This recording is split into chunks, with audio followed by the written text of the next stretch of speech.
All right, we're with Larry Rayburn, and he has a Daytona Coupe here that is the exact replica of my first Hot Wheels car, I believe, that I just loved. I wish I could find that car now.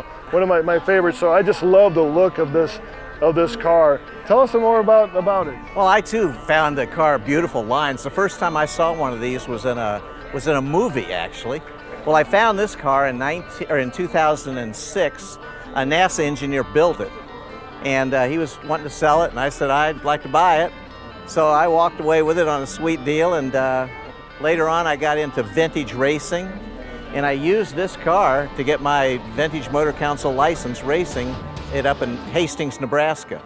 But since then, I've had it in tracking events, had it at shows, been on trips with it, and it's just a blast to drive. It's a big attention getter, isn't it? Oh, it's one of the look-at-me cars, yeah, big time.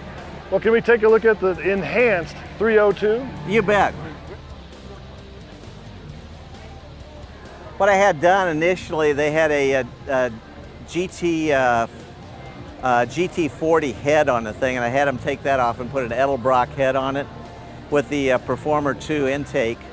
And we rechipped the car, put in new fuel injectors, and got the horsepower on the dyno from 223 up to about 320. So it really enhanced it. Peter Brock is the fellow that designed this, and he designed it to beat Ferrari in Europe on the longer tracks over there. And I met Peter at a show out in Thule, Utah, at the Miller Motorsports Ranch.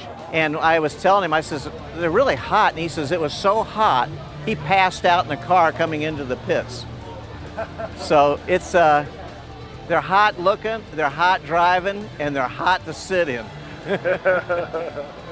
Drive down the road and you have to be careful because people are looking at you and they almost run into you because their eyes not on where they're going. Yeah. Or they're snapping pictures. Want to close this up? Yeah. Thank you for sharing your Daytona Coupe with us. We really appreciate it. Thank you.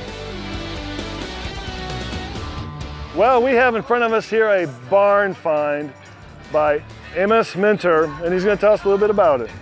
She's a 1968 Shelby GT 500. The Marty report says that she is the only black on black GT 500 Shelby sold in Texas in 1968. She has original paint, she has original interior, she has an original 66,000 miles. We have just restored her mechanically, but very carefully not to disturb any of the original paint.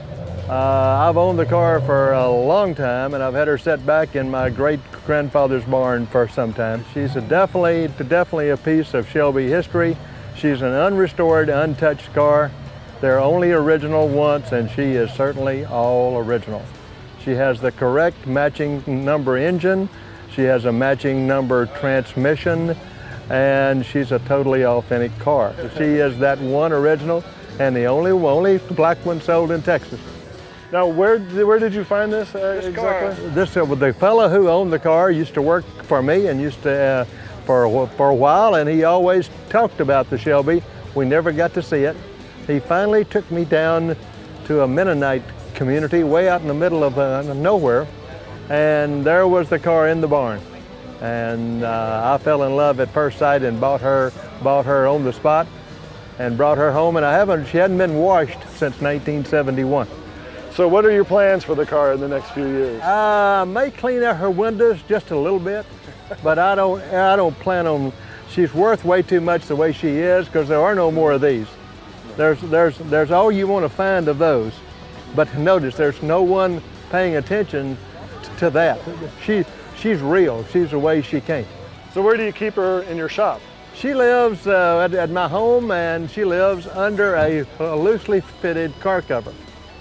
And if I know I'm not going to drive her for a little while, she'll go up in the air where her tires will dangle. Well, thank you very much, Amos. I appreciate it and love the car. Thank you for bringing it out. Well, thank you. See y'all.